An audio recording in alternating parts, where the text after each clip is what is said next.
자, 반갑습니다. 지안에듀에서 우편과 예금을 강의하게 된 우정우라고 합니다. 자, 우리 보통 이제 우편금융이라 부르잖아요. 우편금융. 우편금융은 우편, 그리고 이제 예금, 그리고 이제 보험이라는 세 개 파트로 이루어져 있습니다.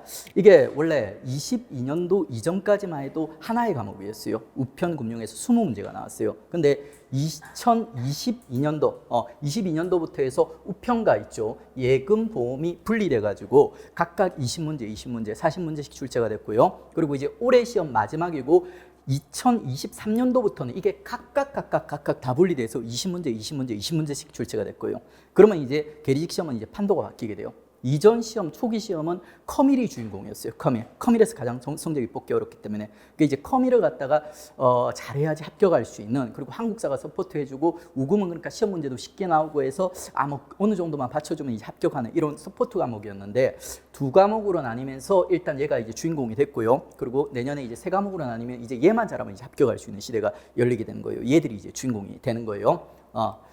그리고 이제 얘가 이제 확장되는 과정에서 한국사는 있지 않습니까? 2024년부터는 이제 검증제 가지고 한능검 3급만 받으면 이제 시험을 볼 수가 있어요. 한능검 3급은 있죠. 실제 마음 먹고 공부하면 있죠. 2주면 공부할 수 있어요. 베이스 없는 학생들도 2주면 딸 수 있어요. 시험에 나올 것만 딱 공부를 하면은.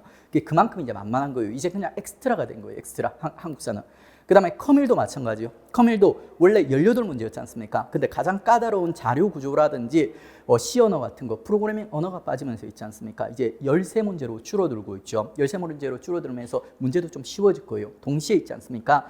7문제에 생활 영어가 들어가면서 생활 영어만 열심히 공부를 해도 꽈락을 갖다 면할 수 있는 상황이 이제 열릴 거예요. 그래 커밀도 이제 조연으로 이제 물러나는 거예요. 요 세 개가 이제 주인공이 될 겁니다. 그리고 올해 시험도 마찬가지요. 요 세 개를 잘하면 있지 않습니까? 충분히 이제 합격을 할 수가 있어요. 그리고 이 세 개는 있죠. 이제 출제되는 양도 늘어났을 뿐만 아니라 이 세 과목이 중요한 이유는 있죠. 얘들이 시간 대비 효율이 높아요. 시간 대비 효율이. 제가 이제 이전에 그 한국사를 가르쳤는데 한국사보다도 얘들이 시간 대비 효율이 한 2배 정도가 높아요. 예를 들어서 있죠. 한국사 한 과목이랑 이 세 과목 공부 범위를 갖다 비교를 하자면 있죠. 세 과목 합한 게, 이 세 개를 합한 게 한국사랑 지금까지 비슷했어요. 그러니까 얘는 시간을 갖다 절반만 투자하고도 한국사 있지 않습니까? 한국사 점수 그만큼의 성적을 갖다 끌어낼 수 있는 과목이었다는 겁니다. 그리고 이제 커밀과 대비해보자면 있죠. 커밀은 또 한국사보다도 성적 받기가 더 어려워요. 그러니까 한국사 이만큼 공부해야지 한 8, 90점 받는다. 그럼 커밀은 그 한 2배 정도로 갖다 더 공부를 해야 돼요. 우편금융은 각각 있지 않습니까? 이거 한 절반 정도, 요 정도 공부해주면 성적을 받을 수 있는 거예요. 그만큼 시간 대비 효율이 높다는 겁니다. 그런데 학생들이 실제 공부하는 거 보면 있지 않습니까? 대부분 커밀에만 매달려요. 커밀에만. 그래가지고 이제 커밀을 실제로 한 4배 정도로 공부하고 얘 1, 얘 1, 얘 1 이런 식으로 이제 공부하는 학생들 상당히 많습니다. 근데 막판에 나중에 시험장 가지 않습니까? 시험장 나와가지고 성적을 보면은 이렇게 공부해놓고 커밀을 갖다가 한 40점, 50점 받아요. 그리고 이런 것들을 오히려 60점, 70점 막 이렇게 받아요. 그러니까 이런 학생들 꽤 많이 봤습니다. 그만큼 이제 커밀이 있지 않습니까? 제가 공부해보니까 학생들이 왜 그런지 알겠더라고요. 이게 잘못 접근하면 늪이에요.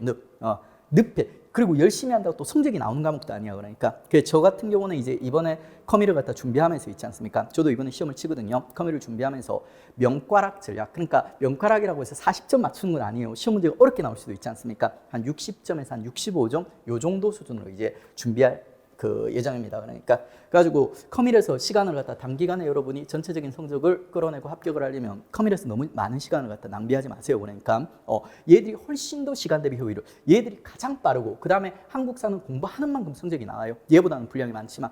근데 얘는 공부하는 만큼 성적이 안 나요. 이거는 약간 이과적이 있지 않습니까? 이과적인 그 사고 회로가 잘 갖춰진 학생들은 그래도 단기간에 성적을 끌어낼 수 있는 과목이에요. 근데 그게 안 갖춰진 학생은 있지 않습니까? 절대 고득점이 안 나와요. 아무리 열심히 해도. 그러니까 그런 학생은 적당하게 이제 꽈락 면할 수 있는 점수 한 50점, 60점 돼 있지 않습니까? 암기에서 커버할 수 있는 그 정도 성적으로 그 정도 목표로 해서 공부해 주는 게 합리적입니다.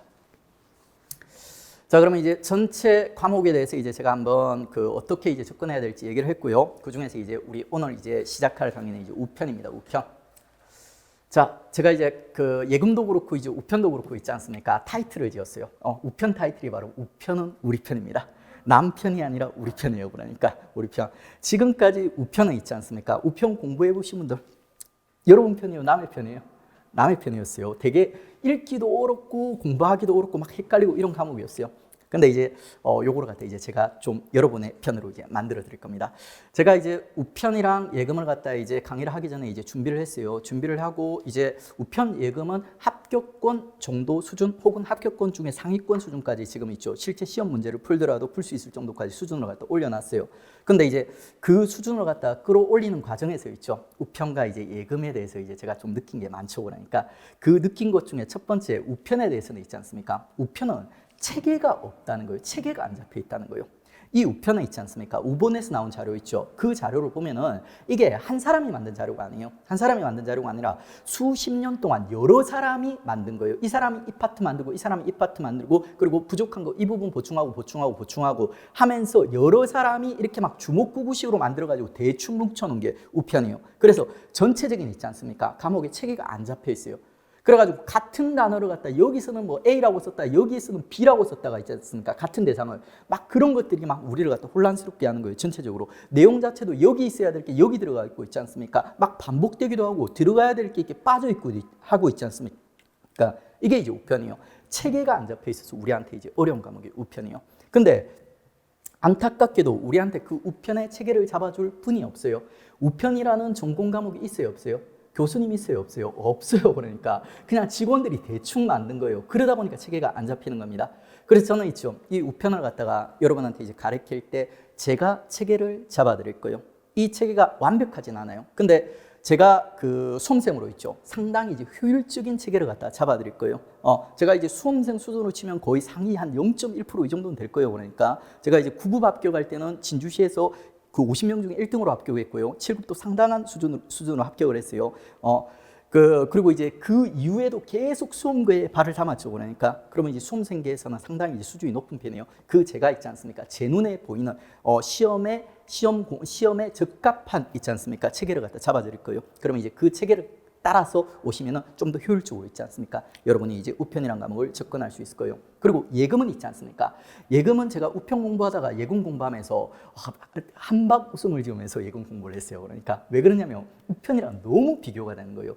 예금은 제가 봤을 때 이 자료를 만드신 분들이 외부 전문가들을 초청해가지고 초빙해가지고 외부 자료를 바탕으로 해서 만든 것 같아요. 상당히 수준이 높습니다. 근데 그럼에도 불구하고 학생들이 우편보다 예금이 어렵다는 학생 꽤 많이 봤거든요. 이유가 뭐냐면 예금이 있지 않습니까? 소수령으로 문장 형식으로 쭉 나열하고 있어요. 보시죠. 그러니까 공부해 보신 분들은 공감하실 거예요.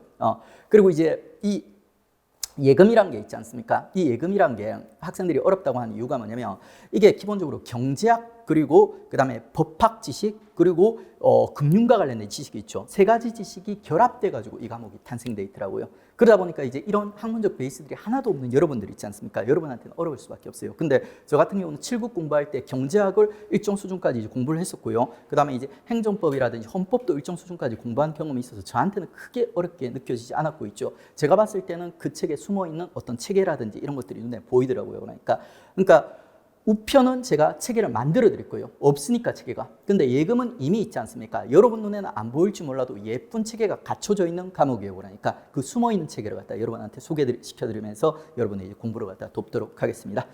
자, 근데 이제 안타깝게도 예금이 제 또 취향인데 우편부터 먼저 강의를 하게 됐습니다. 근데 우편도 나름대로 이제 체계를 잡아서 여러분한테 좀 더 여러분이 받아들이기 편하게 전달해 드리겠습니다. 자, 그럼 이제 먼저 큰 틀부터 잡죠. 큰 틀, 숲부터 먼저 한번 보도록 해요. 그러니까 우편을 갖다가 제가 크게 4개 파트로 나누고 있죠. 8개 주제로 이제 나눠서 여러분한테 전달할 겁니다. 첫 번째 2개의 주제, 첫 번째 파트에 2개의 주제가 들어갈 건데 그게 이제 총론과 우편물의 종류 그리고 이제 이용 요건, 교재에서 이제 맨 앞에 나오는 파트들이죠.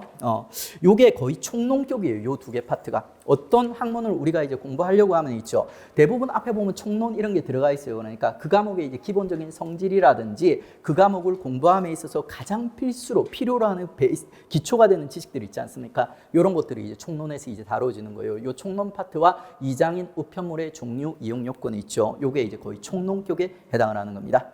자, 그 다음에 이제 총론 배웠으면 이제 본격적인 우편 서비스로 들어가야 되겠죠. 그러니까 그 본격적인 우편 서비스를 저는 2개의 파트로 나눴습니다. 하나가 있지 않습니까? 우편 서비스의 전반부예요. 전반부. 이게 좀 잘렸죠. 그러니까 조금 기분 나쁘시더라도 그냥 참고 봐주세요. 원래 우리 집에서는 안 잘렸어요. 우리 집 컴퓨터에서는. 근데 이게 빔이랑 연결하고 뭐 저 컴퓨터랑 연결하는 과정에서 지금 약간 이제 제가 예상했던 거랑 좀 다르게 나오고 있습니다. 예, 요거 일단 무시하시고 여러분 감안을 해주시고요. 다음부터는 이제 제가 요거 고려해서 프레젠테이션을 짜오도록 하겠습니다. 자, 이 전반부가 있지 않습니까? 우편물의 접수가 중심이 되는, 그러니까 우편 서비스의 시작과 관련된 파트예요. 우리가 이제 우편 서비스를 받으려면 일단은 뭐 소포가 됐든 뭐 통상 우편물이 됐든 접수를 해야 되지 않습니까? 그래야지 우편 계약 관계가 성립되고 그다음에 이제 우편 서비스를 받을 수 있는 거예요.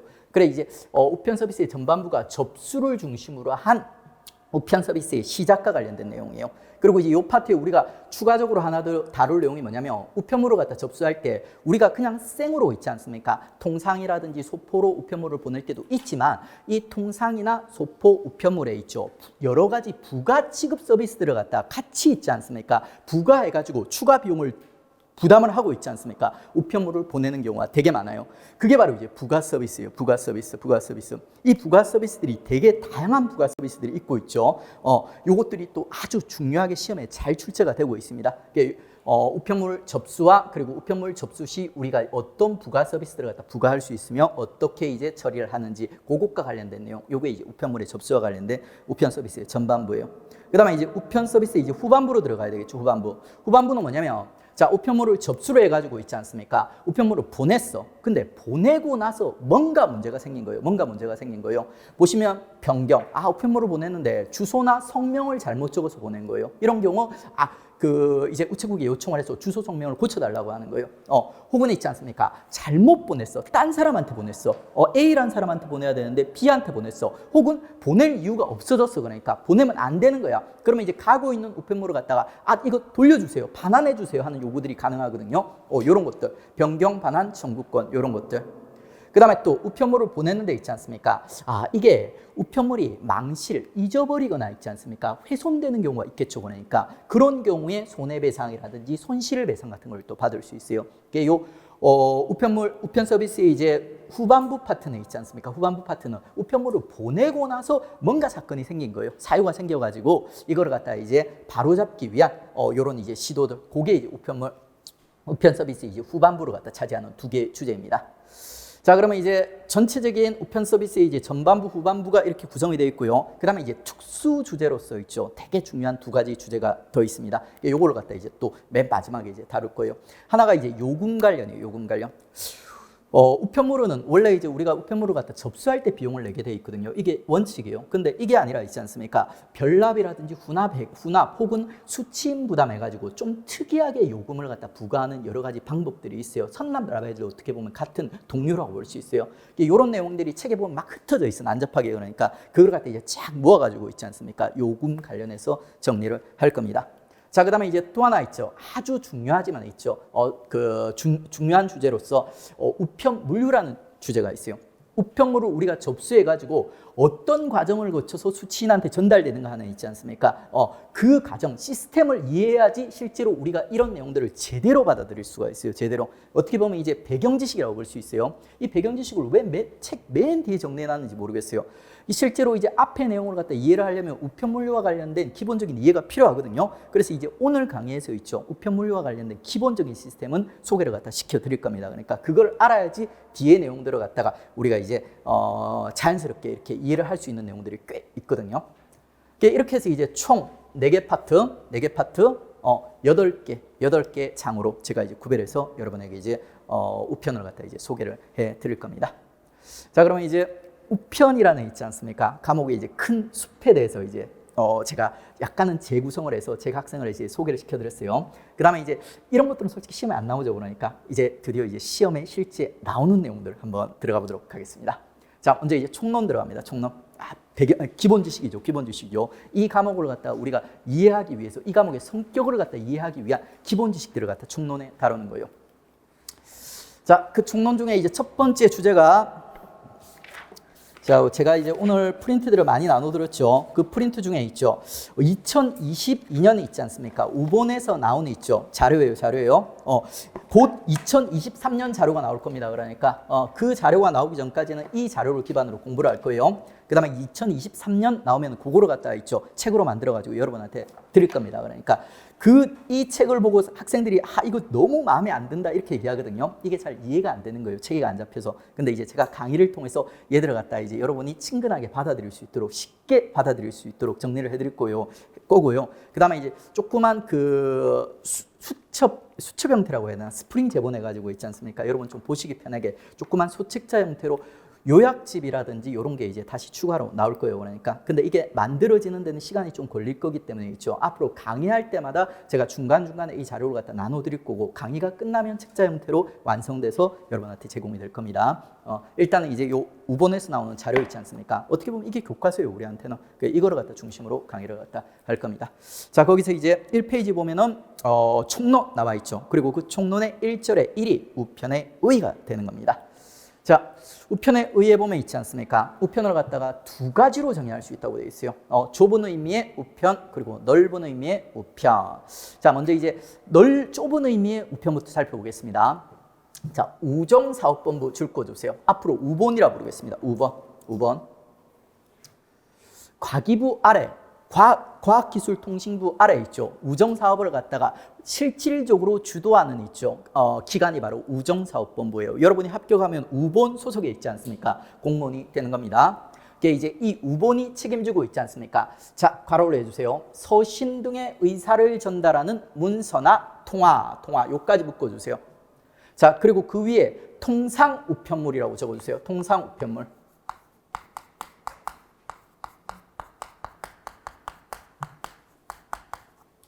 제가 강사로서 치명적인 약점이 하나 있어요. 글씨를 못 써요. 글씨를 못 써요. 너무 짜증내지 마세요. 사람이 좀 약점도 있고 그래야죠. 자, 그 다음에 이제 그 밖의 물건 가로를 해주세요. 요게 소포품이에요. 소포품물. 우리 이제 뒤쪽에 가가지고 우편물의 이제 그 종류, 유형을 갖다 분리할 때 여러 가지 나누는 방법이 있는데 있지 않습니까? 가장 대표적이고 근본적인 구별법이 바로 이제 그 통상우편물과 소포우편물을 갖다 구별하는 거예요. 그 두 개가 이제 여기서 이미 한번 소개가 되고 있죠. 이게 우본이 있죠. 통상우편물과 소포우편물을 나라 안팎으로, 자, 나라 안팎으로도 줄 거 주세요. 요거만큼 중요하진 않지만 여러분이 구별해야 되는 포인트예요. 우리가 지금 국내 우편에 대해서 이제 먼저 공부를 할 거예요. 국내 우편. 근데 실제로는 이게 우편에 국내 우편만 있는 게 아니라 국제 우편까지 있어요. 국제 우편. 근데 거기서 더 본질적이고 기본이 되는 내용은 국내 우편이에요. 국내 우편. 이 국내 우편에서 한 60% 정도가 출제가 되고 있죠. 요 내용을 갖다 바탕으로 해가지고 있죠. 요 지식을 바탕으로 해서 국제 우편을 갖다 접근하면서 국제 우편은 국내 우편과 차이점까지 이제 정리를 하면 국제 우편 완성이 되는 겁니다. 우리는 이제 기본으로서 먼저 이제 국내 우편을 갖다 완성을 할 거예요. 하지만 이제 이 우편이 다루는 전체 범위는 안팎에서 국내와 국제를 모두 포괄하고 있다. 자, 그 다음에 이제 넓은 의미는 이 좁은 의미랑 뭐가 다른가 볼 건데, 자, 일단은 우본이 아니라 우편간서라고 되어 있어요. 우편간서. 이게 무슨 차이가 있냐면 있지 않습니까? 우본 말고 있죠. 우본에서 예를 들어서 민간의 우편 업무를 갖다 위탁하는 별정우초국이라든지 우편치국국 같은 기구들이 있어요. 그러니까 그런 부서들까지 포괄하는 조금 더 넓은 있죠. 우편 업무를 갖다 보는 기구들을 갖다 모아놓은 키워드라고 보시면 돼요. 조금 더 범주가 넓어졌어요.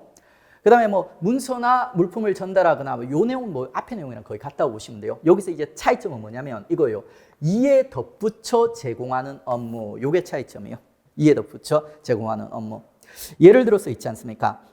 팩스를 갖다 보내준다든지, 그리고 이제 여러 가지 있지 않습니까? 뭐 그 전자상거래를 지원한다든지 뭐 이런 것들 부가 서비스들이 있거든요. 그러니까 실제로 물건을 갖다 보내는 거랑은 상관이 없는데 이 물건을 보내는 송달 업무와 관련된 여러 가지 업무들을 우편관서가 또 수행한다는 거예요. 그것까지도 포함한 게 바로 넓은 의미에 있지 않습니까? 우편의 의미라는 겁니다. 이 정도만 이제 구별해 주시면 됩니다. 자, 그 다음에 이제 우편의 의미에서 나다라 나오는데 이거는 뭐 거의 교장쌤 말씀입니다. 교장쌤 말씀. 교장쌤 말씀 시험에 나옵니까? 안 나옵니까? 안 나오죠. 근데 가끔 들을 만한 게 있어요. 여기서도 있지 않습니까? 시험에 나올 만한 혹은 우편에 있지 않습니까? 우편 서비스의 본질을 보여주는 키워드가 하나씩 있습니다. 그러니까 교장쌤의 지가 담겨 있는 거예요. 그 삶의 연륜이 담겨 있는 키워드가 하나 나와요. 그게 바로 보편적 우편 서비스예요. 보편적 우편 서비스. 자, 이게 뭐를 의미하냐면 있지 않습니까? 그 우편 서비스 중에 있죠. 돈이 되는 우편 서비스가 있고 돈이 안 되는 우편 서비스가 있어요. 예를 들어서 있지 않습니까? 저기 두메 산골에 사는 A씨 감자를 팔고 있는 A씨한테 우리가 이제 편지를 보내고 싶어요. 그러면 기본 통상 우편 요금이 430원이거든요. 430원을 보내면 그 감자를 파는 A씨한테 우리는 편지를 보낼 수 있어요. 근데 이거를 갖다가 민간 기업한테 있지 않습니까? 내가 430원 줄게. 너네 기업에서 이 우편물 감자 파는 김 씨한테 갖다 줄 수 있냐고 하면 보내줄까요? 안 보내줄까요? 안 보내줘요. 왜? 돈이 안 되니까. 그러니까 수지가 안 맞으니까. 그래서 만약에 우편 서비스를 갖다 민간에 맡기게 된다면 있지 않습니까? 특정한 사람들만 우편 서비스를 제공받을 수 있다는 거예요. 맞죠? 동의하시죠? 근데 국가에서 봤을 때는 이 우편 서비스는 모든 국민들이 있지 않습니까?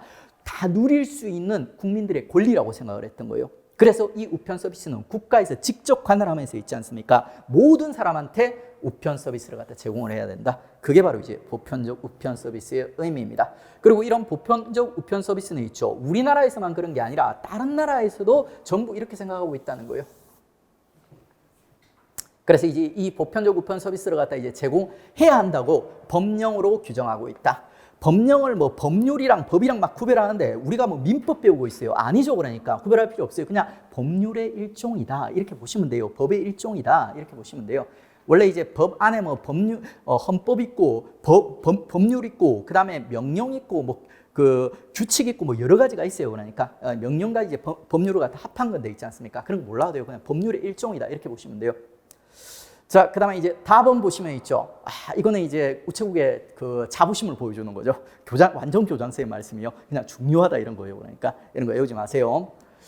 그 다음에 이제 라는 있지 않습니까? 라는 이거는 뭐냐면 그래도 나름대로 이제 이 우편 서비스의 특징을 하나 보여주고 있어요. 우편 서비스는 있죠. 서신이나 물건 등의 실체를 전달한다는 거예요. 실체. 그러니까 정기적인 방법으로 어떤 이제 이메일 보낸다든지 이런 것들이 있지 않습니까? 이거는 이제 전기통신의 일종이라서 이제 우편이랑은 다르다는 거예요. 그러니까 실체를 전달해야지 우편이다 하는 거예요. 여러분들 또 우편의 특징으로서 하나 잡아주시고요. 자, 그러면 이제 우리 우편의 의의를 갖다 정리를 했습니다. 자, 그 다음에 있죠. 우편 사업의 특징 들어가겠습니다. 자, 그 1절에 이제 2번이 우편 사업의 특징이죠. 우리 앞서 1장에서 우편에 의해서 아주 인상 깊은 단어를 하나 봤죠. 보편적 우편 서비스 봤죠. 그러니까 이 보편적 우편 서비스에서 연결돼서 간다고 보시면 돼요.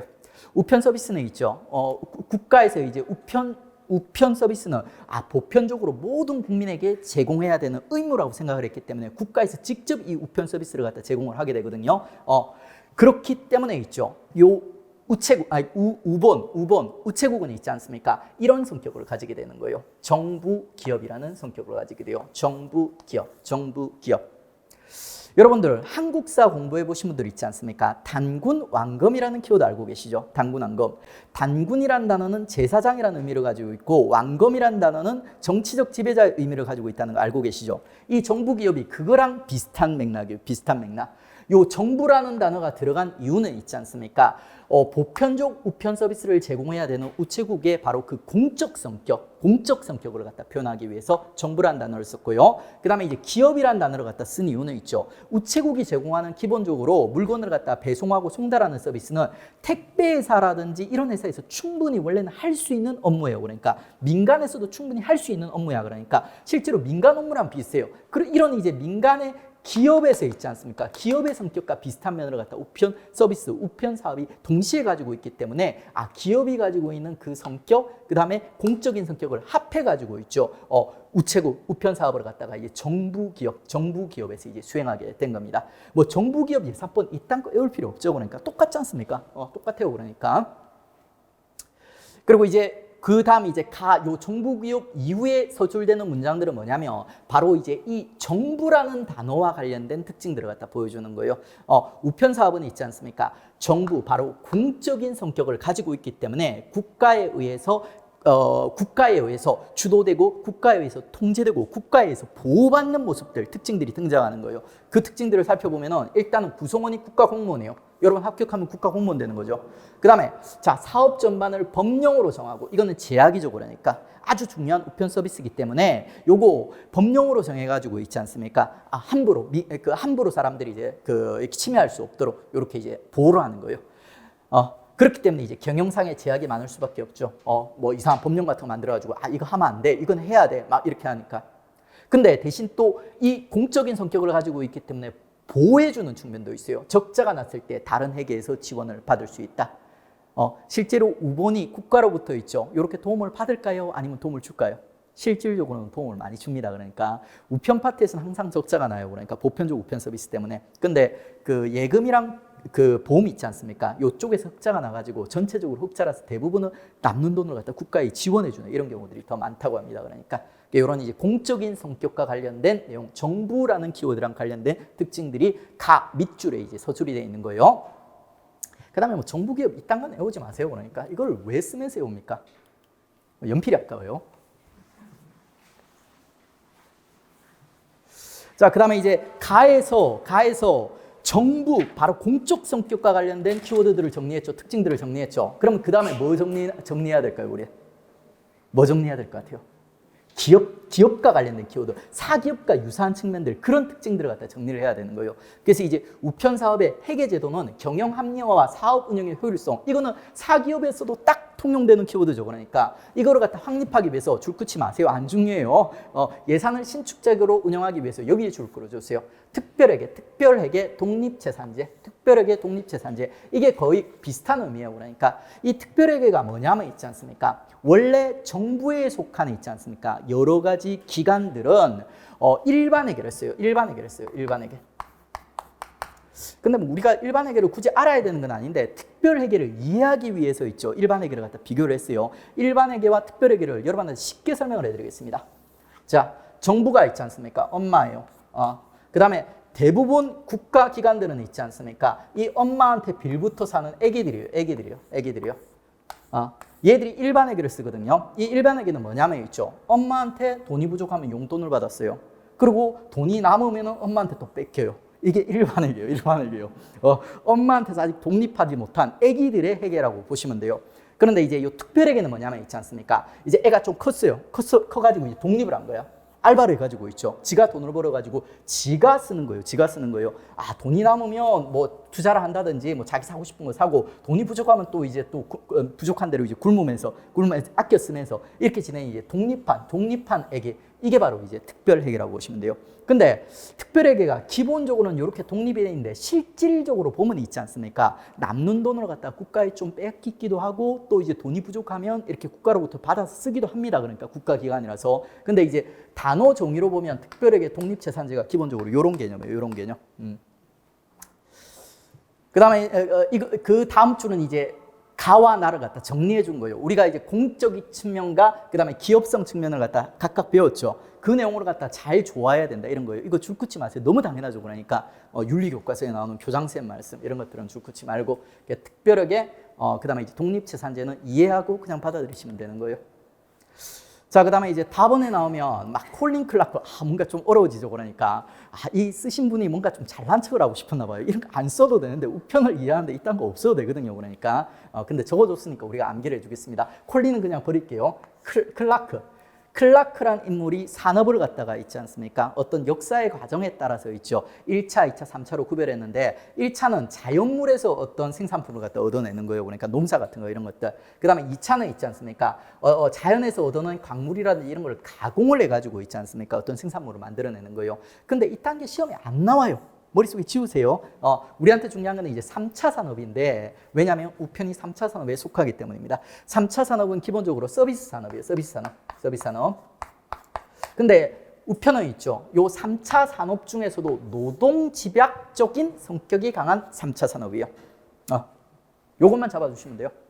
끝이에요. 끝. 그 다음에 이거는 그냥 상식적으로 받아들이면 돼요. 노동 집약적인 성격이 강하기 때문에 우편에서는 있지 않습니까? 인건비가 큰 부담이 되고 있다. 말 되죠. 그러니까 당연한 거예요. 이거는 외울 필요 없고, 그냥 이제 클라크, 3차 산업, 그리고 노동 집약적 성격이 강한 서비스, 이렇게만 정리하시면 됩니다. 그게 바로 우편이에요. 우편.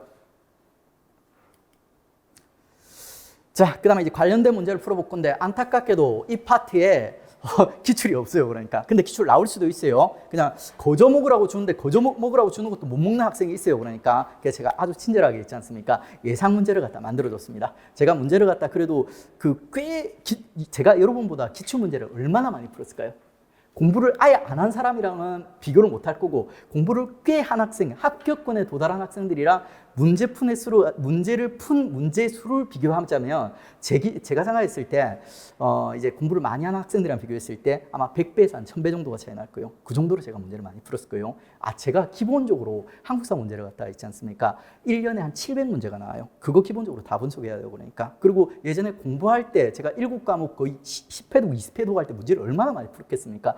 여러분보다는 기본적으로 한 100배, 1000배를 갖다 더 많이 풀었어요. 그러다 보니까 기출의 취향을 여러분보다 더 잘 알겠죠. 그러니까 제가 만든 예상 문제는 뭔가 기출 뉘앙스로 출제를 해놨어요. 그래가지고 거부하지 말고 받아들이면서 한번 풀어보세요. 그러니까 자, 1번. 다음 중 우편 사업에 대한 설명으로 옳지 않은 것은, 자, 우편은 우리나라뿐만 아니라 많은 나라에서 의무적으로 보편적 우편 서비스를 제공할 것을 법령으로 규정하고 있다. 어때요? 정확하죠. 그러니까 만약에 틀리면 뭐 우리나라만 이렇게 틀 수도 있을 거고, 뭐 법령 이런 거 이제 뺄 수도 있겠죠. 그러니까 그다음에 이제 좁은 의미의 우편은 있죠. 우본이 책임지고 서신 등의 의사를 전달하는 문서나 통화, 그 밖의 물건을 나라 안에서 보내는 업무이다. 맞아요? 틀려요? 지금 다 맞다가 키워드가 하나 틀렸어요. 어디가 틀렸어요? 나라 안에. 국내 우편만 얘기하고 있죠. 근데 우편은 국제까지도 포함한다고 했어요. 틀렸습니다. 이게 틀 게 워낙 없었어요. 그래서 이런 걸 틀었습니다. 그러니까 그 다음에 이제 우편은 노동집약적인 성격이 강한 3차 산업에 속하며 인건비가 큰 부담이 되고 있다. 어때요? 정확하고요. 그 다음에 우편 산업의 전반을 법령으로 정하고 있기 때문에 경영상의 제약은 많지만 적자가 났을 때는 다른 회계의 지원을 받을 수 있다. 어때요? 우편의 특징 두 개 있지 않습니까? 우편에 이제 뭐예요? 그러니까 정부와 관련된 공익적인 성격이 있지 않습니까? 그런 성격과 관련된 내용들 우리가 배운 거죠. 그러니까 그래서 정답이 이제 2번이 틀린 겁니다. 이런 식으로 문제는 충분히 출제될 수 있습니다. 자, 그 다음에 이제 우편의 특성까지 공부를 했고요. 그 다음에 이제 책의 순서에 의하면 지금 우편 이용 관계는 돼 있지 않습니까? 우편 이용 관계를 일단은 살짝 뛰어넘겠습니다. 뛰어넘고 5번이 있죠. 5번 우편 사업의 보호 규정으로 넘어가 주십시오. 우리가 지금까지 보편적 우편 서비스, 우편의 이제 공적 성격이라는 있지 않습니까? 특징들을 갖다가 이제 중심으로 논의를 해왔어요. 그래가지고 이 우편의 공적 성격에서 파생되는 있지 않습니까? 우편 사업의 보호 규정을 먼저 다루도록 하겠습니다. 우편이 이제 국가적 차원에서 있죠. 되게 이제 중시되는 거예요. 이거는 보편적 우편 서비스를 갖다 제공해야 되기 때문에 국가가 직접 관리를 해야 되겠다 하면서 이제 국가가 우편 사업에 관심을 갖고 있죠. 우편 사업을 갖다 보호하기 위한 여러 가지 규정들을 갖다 만들어 놓은 거예요. 그 규정들을 우리가 한번 확인해 보겠습니다. 교장쌤 말씀 그런 맥락이에요. 그러니까 한번 읽어보시면 되고요. 이런 이제 보호 규정을 이제 법률로서 정하고 있다. 이렇게 봐주면 되고요. 법령 바꿔가지고 문제 내면 이게 완전 사이코예요, 사이코. 이런 인간들은 출제위원회 퇴출을 시켜야 돼요. 아마 안 나올 거예요. 자, 그 다음에 이제 1번 있지 않습니까? 1번 보시면은 자. 이게 그 우편 사업을 위한 여러 가지 보호 규정이 있는데 그 중에서 가장 중요하고 가장 좀 복잡하고 있지 않습니까? 시험에도 나올 확률이 높은 게 바로 이 서신 독점권이라는 거예요. 서신 독점권. 제가 아까 우편물은 크게 두 가지로 나눌 수 있다고 했어요. 두 가지. 뭐와 뭘로 나눌 수 있다고 했어요? 통상우편물과 소포우편물로 나뉜다고 했죠. 그 다음에 이 통상우편물이 또 4개로 나뉘게 됩니다. 4개로. 소 해가지고 4개로 나뉘는데 이 중에서 가장 기본이 되는 게 서신이요. 우리가 알고 있는 일반적인 편지 얘기하는 거예요. 그 서신은 있지 않습니까? 우체국에서만 독점적으로 관리할 수 있다는 거예요. 운송할 수 있다는 거예요. 다른 민간 기업에서 여러분 택배회사에서 편지 보내는 거 본 적 있어요? 없어요? 없죠. 그러니까 그거 얘기하는 거예요. 지금 보시면 이제 우편법에 이제 뭐라고 기록이 되어 있는지 보겠습니다. 자, 앞에 1조 2항 이런 거 외우지 마세요, 제발. 타인을 위한 서신의 송달을 업으로 하지 못한다. 그러니까 이제 개인이 있지 않습니까? 민간인이 다른 사람을 위해서 서신을 송달하면 안 된다는 거예요. 그 다음에 보니까 자기의 조직이나 계통을 이용하여 타인의 서신을 전달하는 행위를 하여서도 아니 된다. 이건 무슨 말이냐면 개인이 그 서신을 송달해서도 아니 되며 조직이나 계통이 있지 않습니까? 조직이나 기업이 서신을 송달해서도 안 된다는 거예요. 다른 사람을 갖다 위해서. 그게 바로 이제 서신 독점권이라는 겁니다.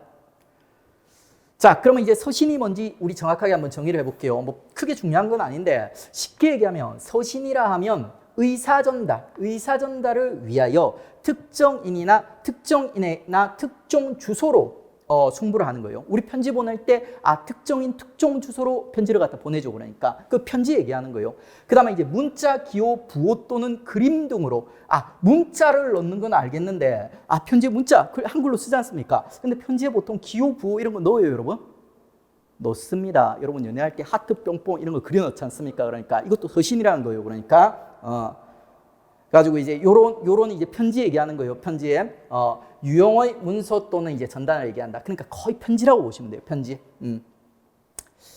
자, 그러면 이제 서신의 정의는 이게 크게 중요한 게 아니에요. 그냥 우리가 알고 있는 편지랑 거의 비슷하다 이렇게 이제 정의를 하시면 되고요. 여기서 출제 포인트는 있죠.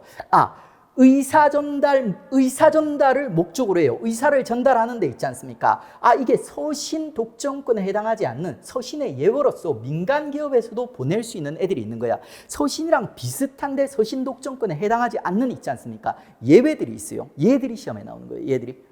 그걸 갖다 이제 우리가 정리를 해야 돼요. 뭐 이 우편법 시행령 이런 거 제발 해오지 마세요. 그러니까. 맨날 쓸데없는 거 외우면서 공부 어렵다고 해요. 자, 그러면 이제 그 예외들을 보겠습니다. 자, 신문 이런 거 외우지 마세요. 그냥 이제 신문이요, 신문이요. 그 다음에 자, 잡지 등 전기 간행물. 잡지를 좀 고상한 말로 좀 포괄적으로 표현하면 전기 간행물이라고 표시할 수 있죠. 그리고 이 두 개를 갖다 그냥 묶어버리세요. 이 두 개를 구별하는 포인트가 딱 한 번 있는 데 있지 않습니까? 별로 중요하지 않아요. 그러니까 신문도 일종의 전기 간행물, 전기 간행물이 일종이지 않습니까? 그러니까 그래가지고 이제 실제로 그 나중에 그러니까 우편물을 갖다 감액해주는 데 보면은 신문이랑 전기 간행물 같은 거 이제 묶어서 판단을 해버려요. 그래 두 개 다 그냥 묶어서 이제 전기 간행물 이런 것들. 얘들은 이제 글자로 쓰여져 있는 어떤 정보 같은 거 있지 않습니까? 이런 거를 갖다 전달하기 때문에 어떻게 보면 서신으로 해석할 수가 있어요. 그런데 이제 얘들은 있지 않습니까?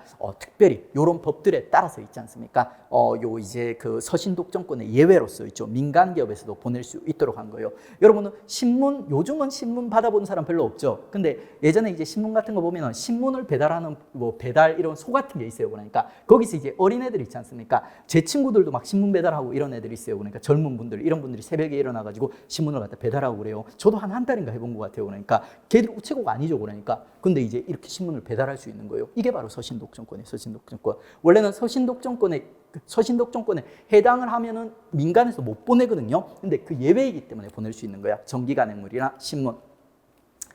자, 그러면 이제 두 친구 정리했고요. 그 다음에 다와 라를 또 이제 비교해서 정리를 해야 돼요. 여기 보니까 이제 서적이에요. 서적. 요런 요건들을 충족하는 서적이고요. 그 다음에 두 번째는 뭐냐면 있지 않습니까? 자, 상품 안내서요. 상품 안내서.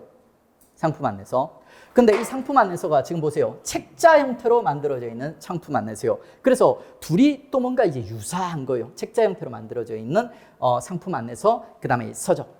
요 두 개는 있죠. 특정한 요건을 충족시킬 때 또 서신 독점권의 예외가 되는 겁니다. 먼저 이제 조금 복잡한 애 있지 않습니까? 서적부터 보겠습니다. 서적은 있죠. 표지를 제외한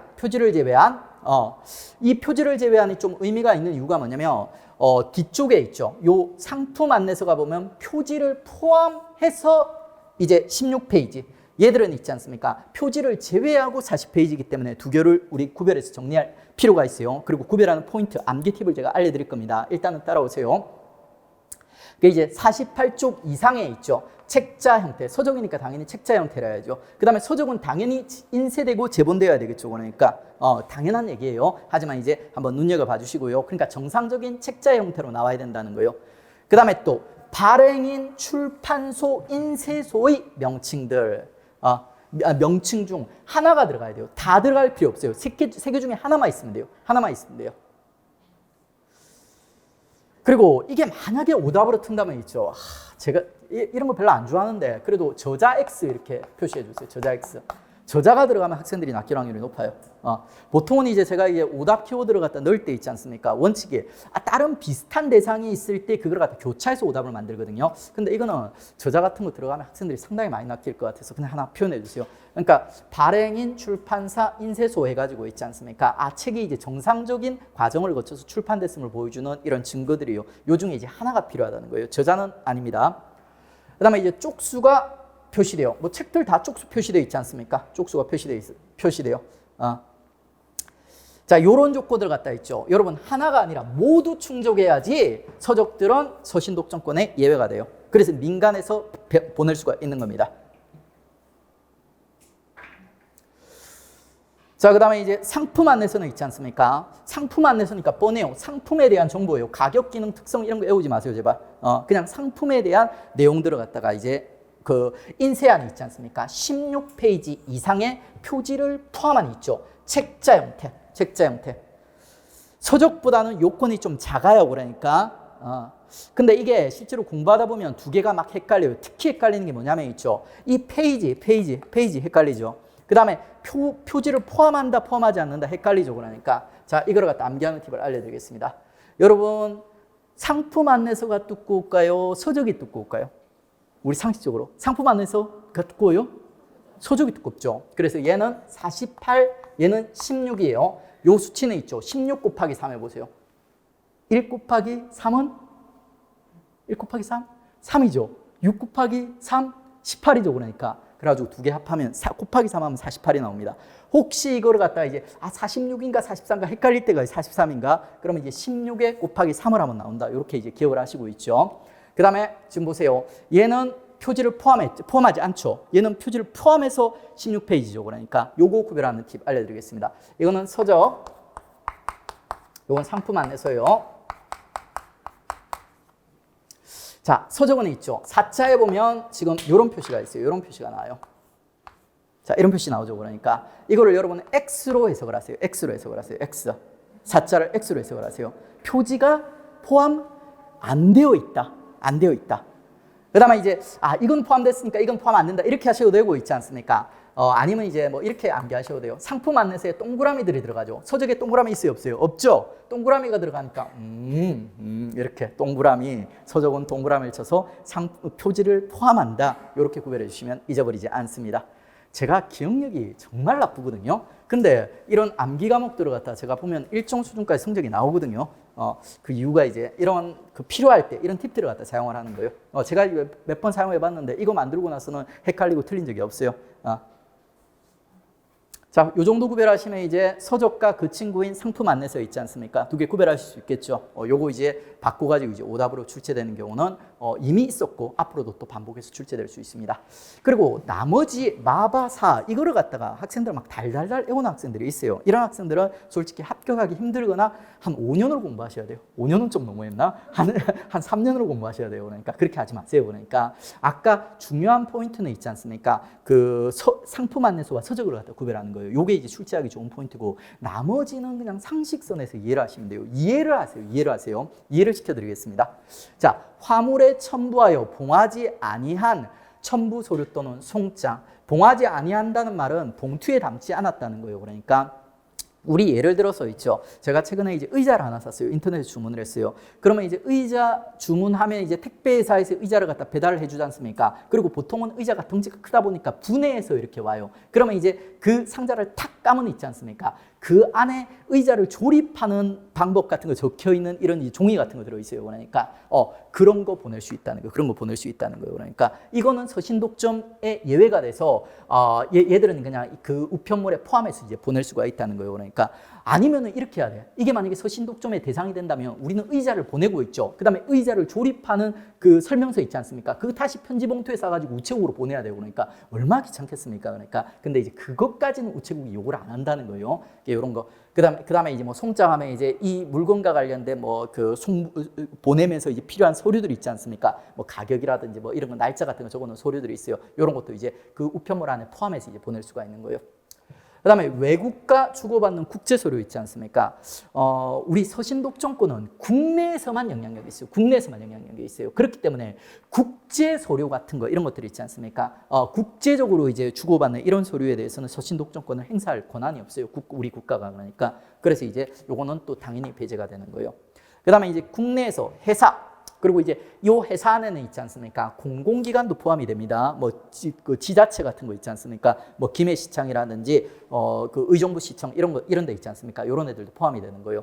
이런 회사에서 본점과 지점 예를 들어서 이제 김해시청이 있으면 김해시청이 관할하는 뭐 동사무소들 막 있을 거지 않습니까? 요런 기관들 사이에 이렇게 서신을 갖다 주고받는 거예요. 그런데 이 서신이 있지 않습니까? 되게 긴급한 서신이야. 그래가지고 12시간 안에 있지 않습니까? 이 서신을 갖다가 주고받아야 되는 거예요. 보내야 되는 거예요. 그런데 우리나라 우편 시스템상 당일 배송으로 갖다가, 당일 특급을 갖다 사용하면 12시간 안에 갈 수도 있긴 해요. 그러니까. 근데 당특이 곧 폐지될 거예요. 3월 달에 이제 폐지가 됩니다. 3월 달에 폐지가 돼서 우리 시험 교환에는 당특 폐지가 반영이 돼서 나올지 반영이 안 돼서 나올지 모르겠어요. 그러니까 제 생각으로는 상식적이라면 곧 폐지될 거니까 시험이 칠 때는 이게 폐지가 된 상태에서 시험을 칠 거거든요. 지운 상태에서 나와야 되는데 이것들 게을러서 안 지울 수도 있어. 그러니까.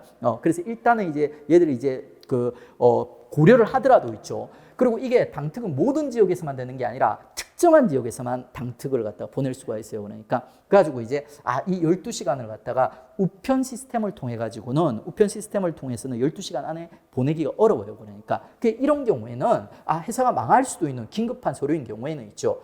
이런 경우에는 이제 뭐예요? 그러니까 이런 이제 상업용 서류인 경우에는 서신 독점권의 예외로서 너네 뭐 다른 사람한테 이렇게 보내도 된다 이렇게 한 거예요. 그러니까 민간에서 보내도 된다 이렇게 한 거죠. 그러니까 뭐 긴급하다 이런 표현은 없는데 그냥 12시간 안에 보내야 되는 이런 애들 상식적으로 그럼 이건 서신 독점권의 예외가 되겠구나 볼 수가 있죠. 그 다음에 이제 여신이란 단어가 있지 않습니까? 돈을 빌려준다는 얘기예요. 그러니까 그 여신업과 관련해서 이제 신용카드, 여러분이 쓰는 신용카드 있지 않습니까? 체크카드 빼고는 전부 다 이런 신용카드예요. 여러분은 전부 다 빚을 내서 카드를 쓰고 있는 거예요. 그리고 한 달 뒤에 그 빚을 갖다 갚는 거예요. 그러니까 그 신용카드. 그런데 이 신용카드는 딱 보면 야 이거 서신이에요, 아니에요? 신용카드가 서신 같아요? 아닌 것 같죠, 그러니까. 근데 왜 이거를 갖다 굳이 언급하냐면 여러분 신용카드 최근에 신청해서 받아보신 분 없어요? 저는 자주 잊어버려서 자주 받아요. 그러니까 자주 받아본 유경험자로 제가 얘기를 하면 카드를 신청하면 카드만 달라고 할까요? 카드와 관련된 안내서, 서신 형식의 비슷한 문서 같은 거 오죠. 그러니까 그것 때문에 걸리는 거예요. 그것 때문에. 그래서 이게 서신처럼 보인다는 거예요. 근데 그럼에도 불구하고 이 신용카드는 본질적으로 서신이 아니라는 거예요. 그리고 이 신용카드는 이 신용카드를 배송하는 과정에서 특별한 확인 절차 같은 거 거치거든요. 그걸 갖다 우체국지가 직접 하기 귀찮은 거예요. 그래가지고 이거 예외, 너네가 알아서 이렇게 돼버린 거예요. 자, 그러면 이제 왜 서신 독점권에 예외가 되는지 이해되시죠? 그러니까 이런 거는 적으면서 외우지 말고 여러분 복습을 여러 번 하실 거지 않습니까? 그냥 한 번씩 고개를 끄덕이면서 끄떡끄떡 미소를 지으면서 여러분 공부하다 보면 인상 많이 쓰지 않습니까? 이런 것들은 그냥 미소를 지으면서 한 번씩 읽어주시면 돼요. 그렇게만 하시면 시험 문제 나왔을 때 있지 않습니까? 이건 너무 당연하잖아. 상식이잖아. 그러니까 이렇게 이제 판단할 수가 있어요. 자, 그 다음에 있죠. 우리 이제 앞서 있지 않습니까? 서신 독점권과 관련된 주요 문구들 몇 개 조금 더 심도 깊게 이해를 하겠습니다. 왜냐하면 이제 책에 나오기 때문에.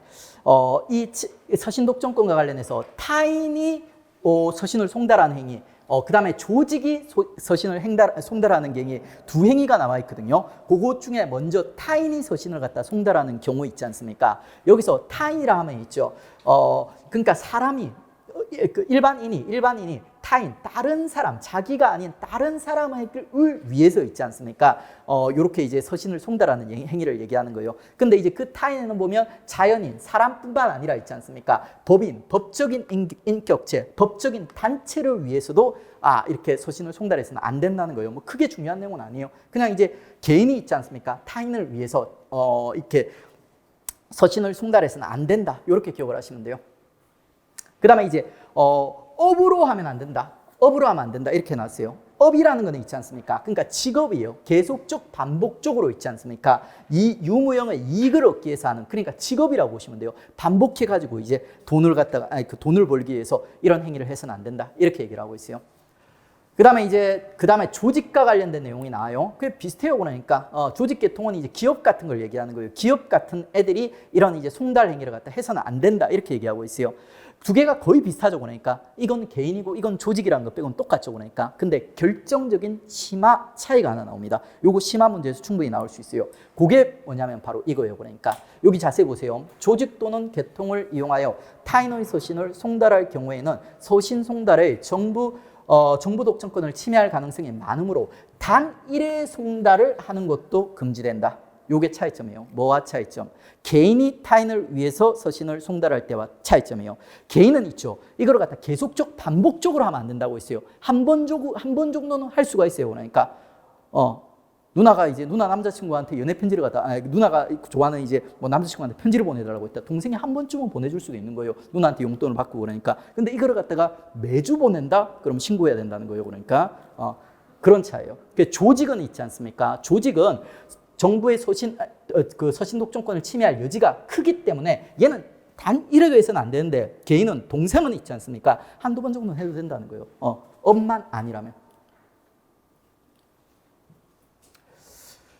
자, 그 다음에 7번은 뭐냐면 있지 않습니까? 지금까지 우리가 논의한 거는 있죠.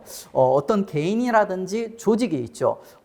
그 서신 독점권에 해당하는 서신을 갖다 송달해서는 아니 된다 이렇게 얘기했죠. 그러니까 이제는 이제 반대쪽이에요. 반대쪽.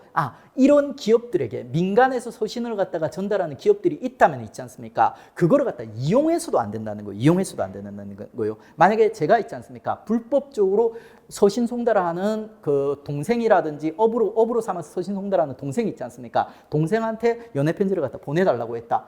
그럼 이것도 불법이라는 거예요. 그거를 갖다 요구한 거, 위탁한 것조차도 불법이라는 거예요. 그래가지고 이제 서신을 송달을 위탁하는 행위도 금지된다.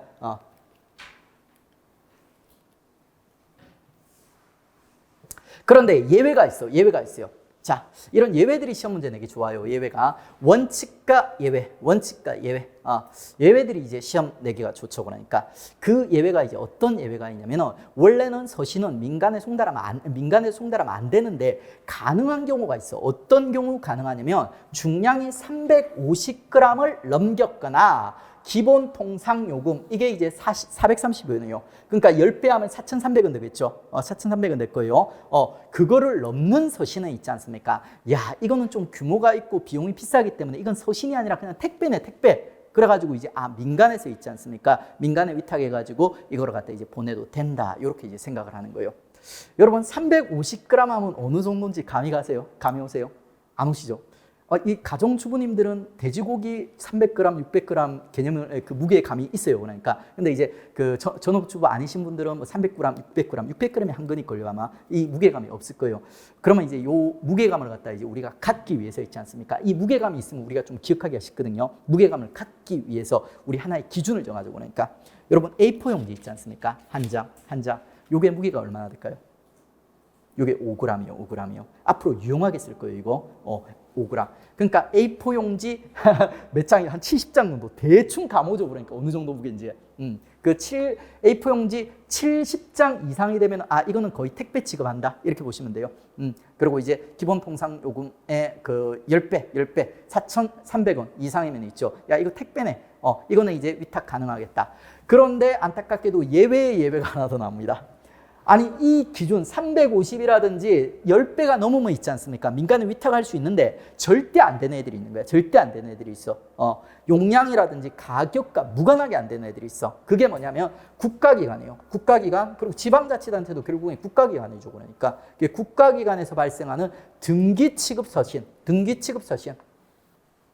이거는 민간에서 위탁해서는 아니 된다고 합니다. 국가기관에서 발송하는 등기취급 우편물은 있지 않습니까? 시민들한테 그 해당 시민들한테 꼭 알려야 되는 있지 않습니까? 어떤 행정적인 서비스와 관련된 이런 서신들이요. 그래서 이거는 그 가격에 상관없이 있지 않습니까? 이거는 가격이 문제가 아니라 시민들에게 정확하게 전달돼야 된다는 거예요. 그렇기 때문에 이거는 꼭 우체국에서 믿을 수 있는 우체국에서 배달을 해야 된다. 이렇게 이제 얘기를 하는 거예요.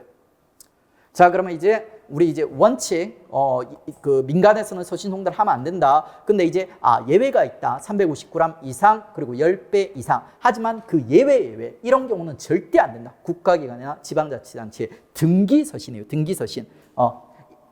보통 서신 아니에요. 등기 아닌 애들은 그 위탁할 수 있어요.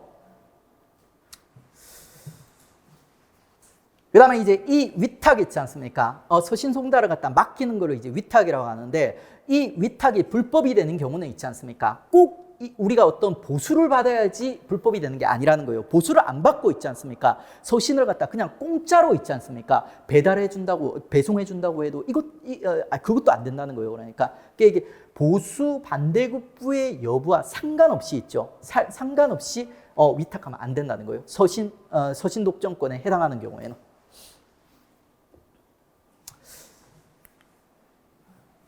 자, 그러면 이제 우리 길고도 힘들었던 애 있지 않습니까? 길고도 힘들었던 서신 독점권, 우편물에 있지 않습니까? 우편물에 이제 우편 사업의 이제 보호 규정, 그 중에서도 이제 가장 대표적인 이제 서신 독점권과 관련된 내용으로 갖다 이제 정리를 했습니다.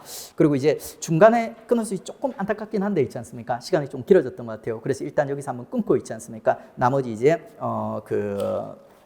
우편 사업의 이제 보호 규정들 연결해서 들어가도록 하겠습니다.